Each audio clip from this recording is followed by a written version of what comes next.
Ever think about what it'd be like to pick up like a whisper of alien tech? Not the whole take me to your leader thing, but, the everyday sounds of their technology from like light years away. That's what we're diving into today. Yeah, it really flips the script on that classic SETI search, where they're listening for those deliberate messages. This is more about detecting the unintentional fingerprints of technology. It's like a subtle clue that someone's out there just going about their day. Right, living their best alien life. And we're exploring this through the work of science filmmaker Simon. He's been all over this story. And it starts with, get this, a tip he got. Seems like there was a little, shall we say, disagreement brewing in the world of radio astronomy. Oh, this wasn't just some, friendly debate over coffee and equations. This is about two totally different approaches to SETI, two different philosophies almost. The Europeans, they were taking this radically different approach to analyzing the data from was called SETI at Home. Oh, yeah. I remember that, the screensaver that showed, the signal analysis happening. I used to have that on my computer. That's the one. So the Europeans, they were using this data, but looking for something much more specific. Okay, so instead of waiting for a message, they were looking for what, a sign of activity? Exactly. They were hunting those subtle markers of technology. Imagine trying to spot a city on Earth at night from space. You wouldn't be looking for individual messages, right?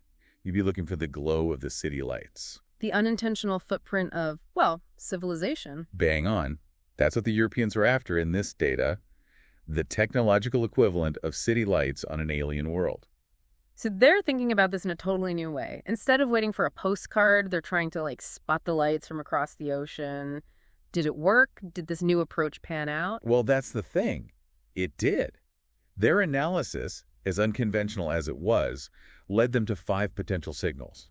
And these weren't just random blips. They had all the characteristics you'd expect from, something technological. 5 potential alien civilizations, just like that. Yeah. Things are about to get interesting. Oh, you have no idea. This is where Breakthrough Listen enters the picture, a massive project with the resources to really chase these signals. And what they did with those 5 candidates, let's just say that's where this story takes off. All right, so we've got Breakthrough Listen stepping up 5 potential alien tech signatures on their radar. What'd they do? Bring out the big guns. Oh, absolutely. Yeah. I mean, we're talking about some of the most powerful telescopes on the planet, all aimed at these 5 signals, one by one. They started with the one they call BLC-1, just meticulously going through the data. BLC-1, it's got a nice ring to it. So what made this signal so special? What were they seeing that screamed alien tech? Well, a couple of things. First, it was a single point source.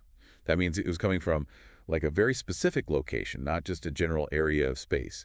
And get this, it was a narrowband signal. Narrowband. Meaning it occupied a very specific frequency on the electromagnetic spectrum, much like the radio waves we use for communication. So like a distinct voice in a sea of random noise. Exactly, a very specific voice. Yeah. Now, remember that Doppler shift we talked about earlier? Ah, yeah, that was a big deal. Huge. And guess what? BLC-1 had it. No way. So as this planet, or whatever was emitting the signal, rotated, the frequency of the signal shifted. Right. Just like the changing pitch of a siren as an ambulance zooms past you. This indicated that the source of the signal was moving, changing position in a way that lined up perfectly with the theoretical rotation of a planet orbiting a star. Okay, now that's hard to explain away as just some random interference. You got it. Yeah. And that Doppler shift, my friend, that's what made this signal more than just interesting. It made it a serious contender. So at this point, everyone's holding their breath, right? Did we finally find it? The smoking gun.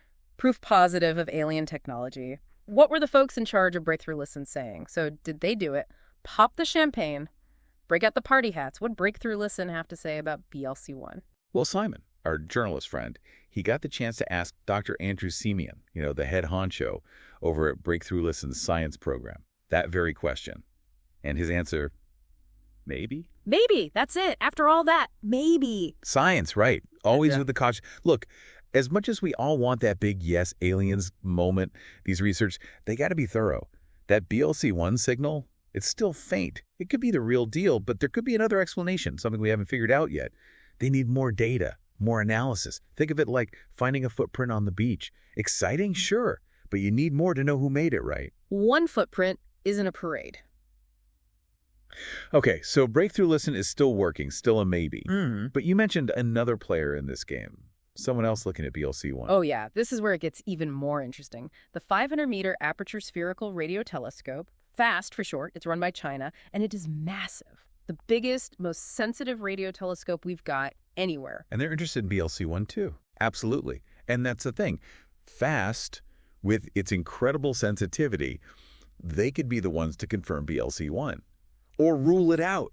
Imagine that, though. If they were the ones to find definitive proof of alien technology, wow. A whole new space race. It really makes you think about what a discovery like this, if it happens, would mean for everyone. Not just the science, but like our whole understanding of, well, everything. Exactly. This isn't just, oh, hey, there's someone else out there.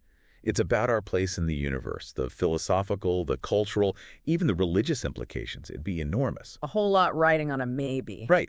But even if, and this is a big if, even if BLC-1 turns out to be nothing, just something natural we haven't encountered before, the search itself is still a win.